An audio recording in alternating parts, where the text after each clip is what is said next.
பாட்டிலுக்கு 10 ரூபா, பாட்டிலுக்கு 10 ரூபான்னு பாடினாரே. இன்றைக்கி இருக்க தற்கொலை முதல்வர் விஜய் அவர்கள் கரூர் போகும்போதெல்லாம் நிறைய இடத்துல பாடியிருக்காரு. கரூரில் அதிகமாக பாடினார். அந்த 40 பேர் இறக்குறதுக்கு முன்னாடி அந்த பாட்டு தான் பாடினார். இன்றைக்கி பாட்டிலுக்கு 20 ரூபா வாங்குறீங்களே, அந்த 20 ரூபாவில் யாருக்கு போகுது? 10 ரூபா வாங்கும் போது செந்தில் பாலாஜி என்னை வசூல் பண்ணி கொடுத்தாருன்னு சொன்னீங்க. இப்போ 20 ரூபா வாங்கும் போது யார்கிட்ட வசூல் பண்ணி கொடுக்குறாங்க?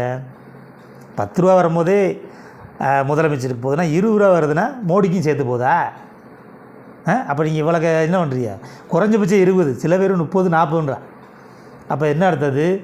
அதில் சில பேர் சொல்கிறாங்க பாட்டில் கொடுத்தா திருப்பி 10 ரூபா கொடுத்துருவாங்க. வாங்குறதே தப்பு. நீ என்ன சொல்லி ஆட்சிக்கு வந்த?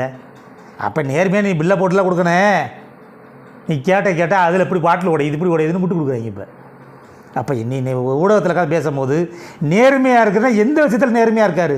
அவர் சொன்னதில் எதையாவது சரியாக இருந்திருக்காரா? மக்களுக்கான திட்டங்கள் ஏதாவது சரியாக இருந்திருக்காரா? 2500 ரூபா தரம்னாரு, தரதுக்கு கொடுத்தாரா? முதலமைச்சர் கொடுத்த, முத்துவேல் கருணாநிதி கொடுத்த, ஸ்டாலின் கொடுத்த, அவர் கொடுத்த 1000 ரூபா தான் இன்றைக்கி தொடருது.